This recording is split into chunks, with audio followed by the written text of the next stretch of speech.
राधे राधे दोस्तों। आज की कहानी महाशिवरात्रि की सत्य कथा है। अगर आप हमारे चैनल पर नए हैं तो प्लीज़ चैनल को सब्सक्राइब जरूर कर ले ऐसी और कहानी और कथा सुनने के लिए। तो चलो कहानी शुरू करते हैं।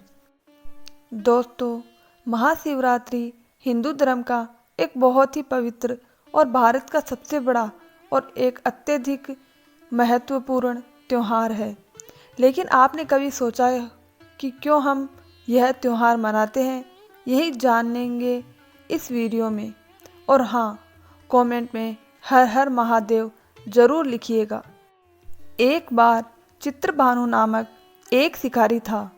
पशुओं की हत्या करके वह अपने कुटुंब को पालता था।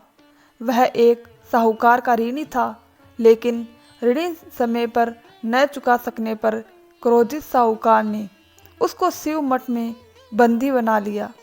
संयोग से उस दिन शिवरात्रि थी। बंदी रहते हुए शिकारी मठ में शिव संबंधी धार्मिक बातें सुनता रहा। वहीं उसने शिवरात्रि व्रत की कथा भी सुनी। संध्या होने पर साहूकार ने उसे बुलाया और ऋण चुकाने के लिए पूछा, तो शिकारी अगले दिन सारा ऋण लौटा देने का वचन दिया। साहूकार ने उसकी बात मान ली और उसे छोड़ दिया। शिकारी जंगल में शिकार के लिए निकला, लेकिन दिन भर बंदी गृह में रहने के कारण भूख प्यास से व्याकुल था।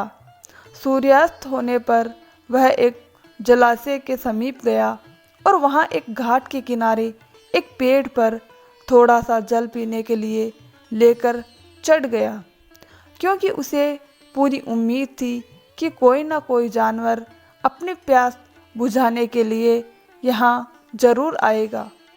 वह पेड़ बेलपत्र का था और उसी पेड़ के नीचे शिवलिंग भी था, जो सूखे बेलपत्रों से ढके होने के कारण दिखाई नहीं दे रहा था।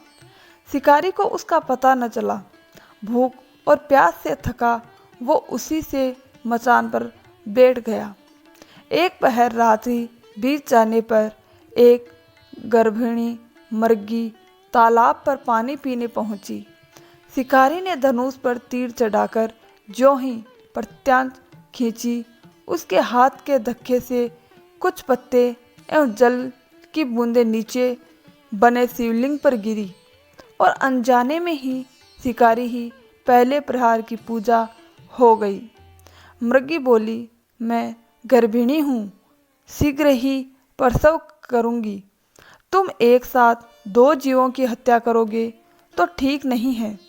मैं बच्चे को जन्म देकर शीघ्र ही तुम्हारे समक्ष प्रस्तुत हो जाऊंगी, तब मार लेना।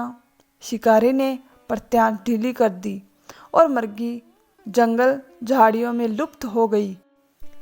कुछ ही देर बाद एक मृगी उधर से निकली। शिकारी की प्रशंसा का ठिकाना न रहा। समीप आने पर उसने धनुष पर बाण चढ़ाया। कुछ बेल पत्थर नीचे शिवलिंग पर गिरे और अनायास ही शिकारी की दूसरी पहर की पूजा भी हो गई। तब उसे देख मृगी ने विनम्रतापूर्वक निवेदन किया कि मैं थोड़ी देर पहले ऋतु से निवृत्त हुई थी, कामतुर विरहिणी हूँ, अपने प्रिय की खोज में भटक रही हूँ। मैं अपने पति से मिलकर शीघ्र ही तुम्हारे पास आ जाऊंगी। शिकारी ने उसे भी जाने दिया। 2 बार शिकार को खोकर वह चिंता में पड़ गया।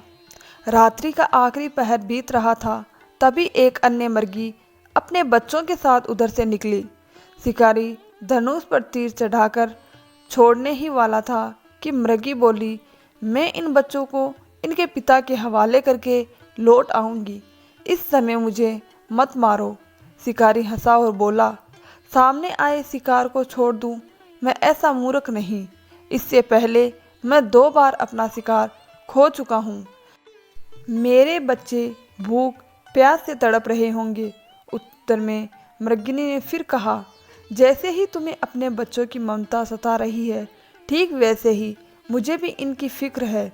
इसीलिए सिर्फ बच्चों के नाम पर मैं थोड़ी देर के लिए जीवन दान मांग रही हूँ। मेरा विश्वास करो, मैं इन्हें इनके पिता के पास छोड़कर तुरंत लौटने की प्रतिज्ञा करती हूँ। मृगी का दीन स्वर सुनकर शिकारी को उस पर दया आ गई। उसने उस मृगी को भी जाने दिया। शिकार के अभाव में बेल वृक्ष पर बैठा शिकारी बेलपत्र तोड़ तोड़ कर नीचे फेंकता जा रहा था। उसकी तीसरी प्रहर की पूजा भी स्वतः ही संपन्न हो गई। वो फटने को हुई तो एक हष्ट पुष्ट मृग उसी रास्ते पर आया। शिकारी ने सोच लिया कि इसका शिकार वह अवश्य करेगा। शिकारी की तनी प्रत्यांश देखकर मृग विनीत स्वर में बोला, भाई, यदि तुमने मुझसे पूर्व आने वाली 3 मुर्गियों तथा छोटे छोटे बच्चों को मार डाला है तो मुझे भी मारने में विलंब ना करो, ताकि मुझे उनके वियोग में एक क्षण भी दुख न सहना पड़े। मैं उन मुर्गियों का पति हूँ। यदि तुमने उन्हें जीवन दान दिया है तो मुझे भी कुछ क्षण का जीवन दान देने की कृपया करो। मैं उनसे मिलकर तुम्हारे समक्ष उपस्थित हो जाऊंगा। मृग की बात सुनकर शिकारी ने सारी कथा मृग को सुना दी। तब मृग ने कहा, मेरी तीनों पत्नियां जिस प्रकार प्रतिज्ञाबद्ध होकर गई है, वे मेरी मृत्यु से अपने धर्म का पालन नहीं कर पाएगी। अतः जैसे तुमने उन्हें विश्वास पात्र मानकर छोड़ा है, वैसे ही मुझे भी जाने दो। मैं उन सबके साथ तुम्हारे सामने शीघ्र ही उपस्थित होता हूँ। उपवास, रात्रि जागरण तथा शिवलिंग पर बेलपत्र चढ़ने से शिकारी का हिंसक हृदय निर्मल हो गया था। उसमें भगवत शक्ति का वास हो गया था। उसके हाथ से धनुष तथा बाण छूट गया और उसने मृग को जाने दिया। थोड़ी ही देर बाद वह मृग सपरिवार शिकारी के समक्ष उपस्थित हो गया ताकि वह उनका शिकार कर सके। किंतु जंगली पशुओं की ऐसी सत्यता, सात्विकता एवं सामूहिक प्रेम भावना देखकर शिकारी को बड़ी ग्लानि हुई। उसके नेत्रों से आंसुओं की झड़ी लगी गई। उस मृग परिवार को न मारकर शिकारी ने अपने कठोर हृदय को जीव हिंसा से सदा के लिए कोमल एवं दयालु बना लिया। देवलोक से समस्त देव समाज भी इस घटना को देख रहे थे। उसके ऐसे करने पर भगवान शंकर ने प्रसन्न होकर तत्काल उसे अपने दिव्य स्वरूप का दर्शन करवाया तथा उसे सुख समृद्धि का वरदान देकर गुह नाम प्रदान किया। यही वह गुह था जिसके साथ भगवान श्री राम ने मित्रता की थी। दोस्तों, आज की कहानी यहीं संपन्न हुई। आशा करती हूँ कि आपको अच्छी लगी होगी, तो कृपया एक लाइक करें और कमेंट में हर हर महादेव अवश्य लिखें। दोस्तों, हो सके तो इस कहानी को अपने दोस्तों, अपने संबंधियों के साथ शेयर करें।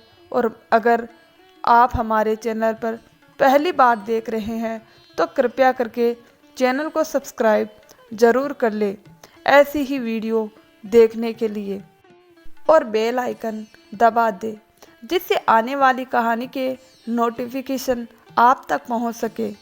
दोस्तों, फिर मिलेंगे बहुत जल्दी ऐसी ही और कहानी के साथ।